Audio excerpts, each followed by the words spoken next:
మన మధ్యలో దైవజనులు ఇమ్మాన్యుయల్ గారు ఉన్నారు. వీరవెల్లిలో దేవుని పరిచర్య చేస్తున్నారు.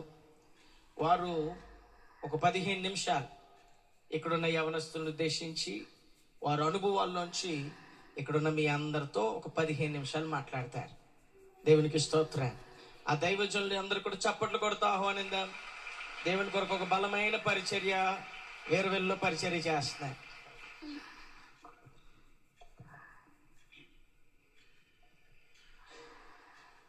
ప్రభువును రక్షకుడునైన యేసు క్రీస్తు నామంలో మరి కూడి చేరిన యవన బిడ్డలకి యవనరాలకి అందరికి కూడా నా హృదయపూర్వకమైన వందనాలు.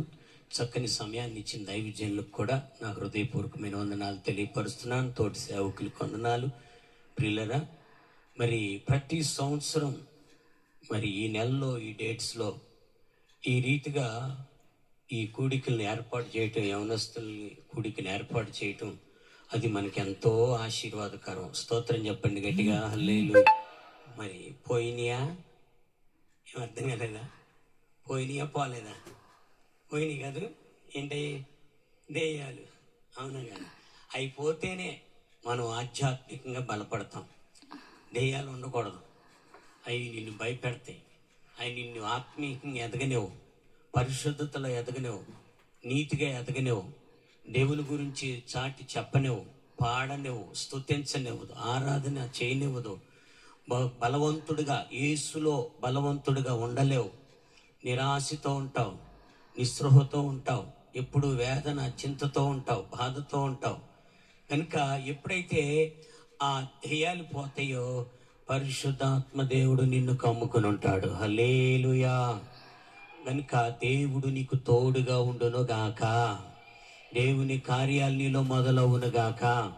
ప్రార్థనాత్మ నీకుండును గాక. పరిశుద్ధాత్ముడే నీకు తోడయుండును గాక. నిన్ను సన్నిధిలో నడిపిస్తూ నిన్ను హెచ్చించును గాక.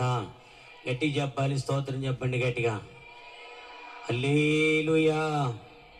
చూడండి ప్రియులారా, బైబిల్ గ్రంథంలో ఒక మాట చూద్దాము, దాంతో ముందుకు వెళ్ళిపోదాం. నాకు ఇచ్చిన సమయాన్ని కొలది మరి కొద్ది మాటలు 127వ కీర్తనలో ఒక చక్కని మాట రాయబడి ఉంది. ప్రియులరా, 4వ వచనాన్ని చదువుకుందాం.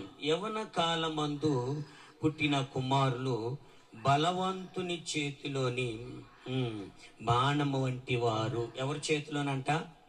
బలవంతుని చేతిలో. బలవంతుని చేతిలో అన్నాడు. ఎవరు బలవంతులు? ఎవరు బలవంతులు? ఎవరు? మీరు కదా? బలహీనలా? మీరేనా? ఎవరు బలవంతుడి